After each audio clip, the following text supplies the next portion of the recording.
Baik pemirsa, terima kasih Anda masih bersama kami dalam program Sorot Malam hari ini dan masih dengan tema kita malam hari ini yaitu angkutan Sungai Serayu Banyumas, mimpi atau kenyataan. Oke, Pak Edi, sebenarnya kalau yang harus dilakukan di sub ini untuk mewujudkan angsa emas ini apa nih Pak dari masyarakat pariwisata sendiri Sungai Serayu? Kalau yang dilaksanakan di sub ini sudah merupakan satu bentuk keterwujudan mimpi yang selama ini diharapkan. Sangat luar biasa. Tinggal nanti dalam pelaksanaannya, ini kita harus mengingat, membagi siapa berbuat apa dalam hal ini. Peran dinas, nanti selaku fasilitator dan motivator, masyarakat, juga peran dunia usaha dalam hal ini harus sinkron. Karena tentang wisata ini adalah merupakan sebuah mimpi yang sangat panjang dari masyarakat. Perlu kami laporkan kepada para pendengar semua, pada tahun 2007 saat Balai Besar Wilayah Sungai Serayu Opak berdiri untuk yang pertama kali,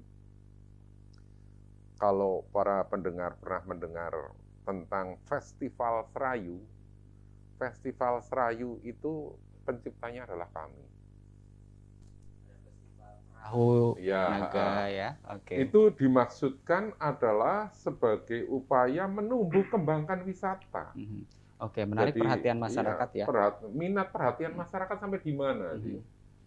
Dan alhamdulillah kami selaku penggagas saat itu adalah saya, Bapak Bambang Hargono, dan beberapa rekan Balai Besar Wilayah Sungai Serayu Opak. Tanpa Pemda loh ya, belum ada Pemda. Pemda hanya selaku penonton saat itu. Ya. Kami adakan dan sangat luar biasa antusias para masyarakat dan pihak-pihak sponsor itu sangat luar biasa. Sampai dengan kita mengadakan yang ketiga kalinya, itu kami bisa didukung oleh sponsor yang sangat besar sekali pada tahun 2009.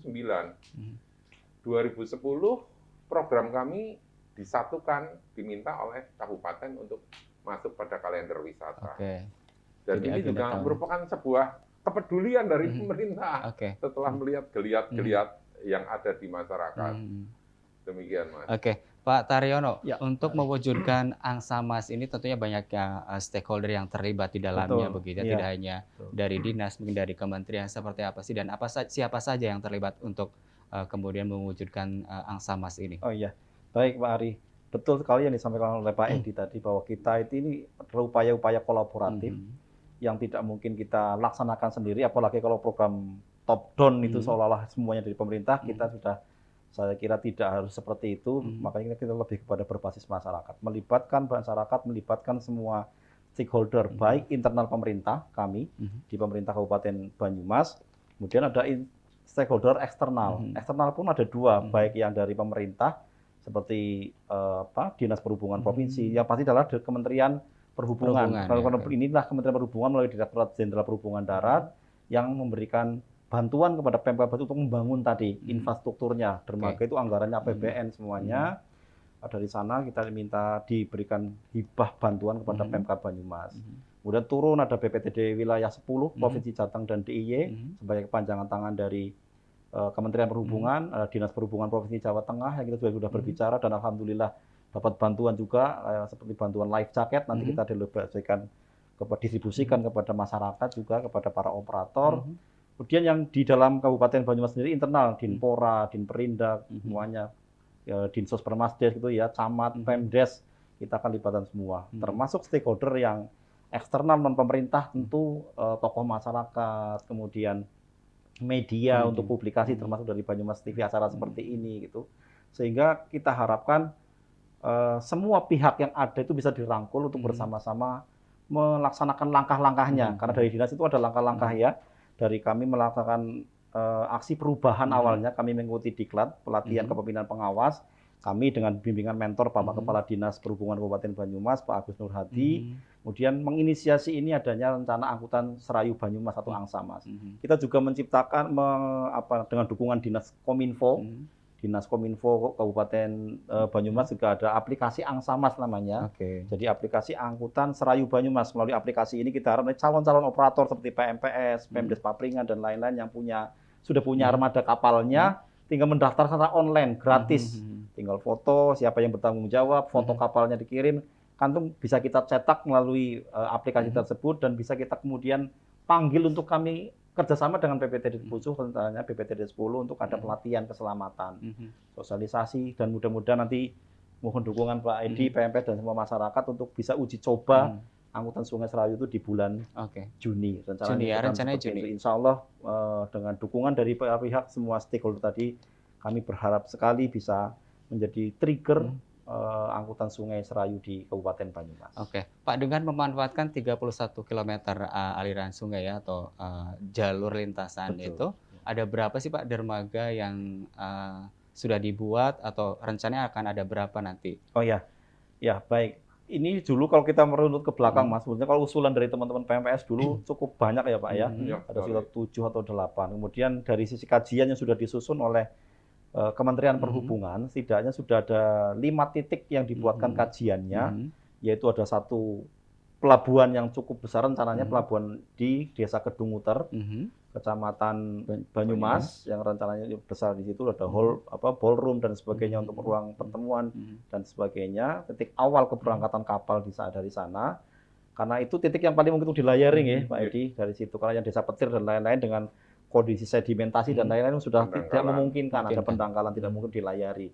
Yang 31 km kemudian ditarik maju ke Desa Kedung Uter, Kecamatan Banyumas, kemudian di Desa Sokawera, Kecamatan Patikraja, Papringan ya, Desa Papringan dulu sudah dibangun di tahun 2020 dengan anggaran hampir 2,4 miliar kurang lebih.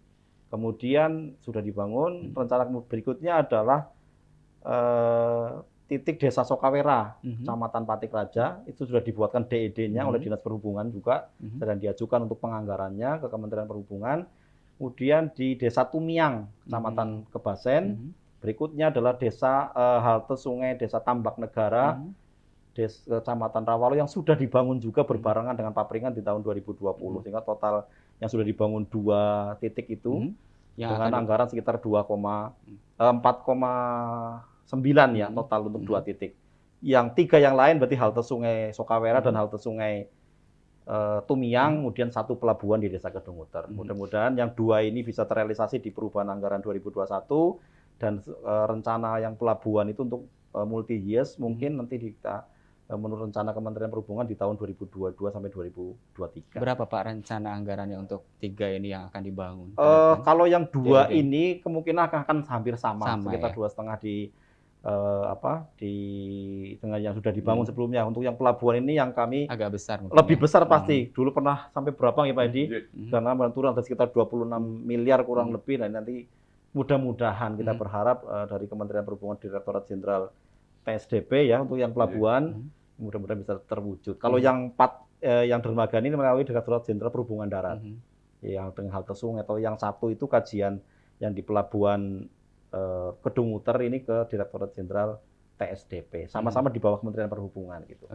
Pak Edi, jika mimpi ini nanti terwujud gitu ya, akan menghubungkan ada dermaga besar nanti di Kedunguter, artinya bahwa nanti pengembangan di sana kan ada wisata kota lama begitu ya, kemudian nanti tumbuh tempat-tempat wisata di sepanjang aliran Sungai Serayu dari masyarakat pariwisata Serayu seperti apa, Edi? Hal ini sebetulnya tadi kalau saya sempat menyinggung mimpi ini menjadi sebuah berkah betul kenyataan. Perlu diketahui bahwa Sungai Serayu sekarang ini ada beberapa banyak penambang-penambang. Penambang-penambang baik di daerah Cilacap, Kabupaten Banyumas khususnya maupun Purbalingga. Namun untuk Kabupaten Banyumas ini yang ada di pertengahan setelah ada Bendung Gerak Serayu, ini untuk suplai sedimen Sungai Serayu itu tidak ada dari gunung berapi. Jadi mau tidak mau sedimentasi pasir untuk Sungai Serayu itu pasti akan habis. Oke. Disinilah dengan adanya angsa mas ini merupakan sebuah harapan baru untuk alih usaha teman-teman penambang yang tergabung pada paguyuban masyarakat pariwisata Serayu untuk bersama-sama ikut. Karena perahu-perahu mereka juga bisa digunakan untuk sebagai angkutan ya? Iya, angkutan. Dan ke depan harapan tentang adanya wisata ini betul-betul bisa menjamin pilar-pilar sumber daya air. Pilar SDA itu, pilar utamanya itu adalah konservasi. Di sini dengan adanya wisata, konservasi bisa bertumbuh dengan baik. Terus pendaya gunaan sumber daya air, otomatis sumber daya airnya bisa digunakan dengan baik. Tapi yang paling utama, dengan adanya wisata ini, jangan sampai melanggar yang ketiga ini dalam hal pencegahan daya rusak air. Oke, Pak Edi, nanti kita akan ngobrol juga ya terkait dengan nanti bagaimana kemudian kalau misalnya ini sudah berjalan dampaknya seperti apa terhadap kelestarian sungai begitu ya. Kita akan lanjutkan obrolan kita di program Sorot, tetap bersama kami.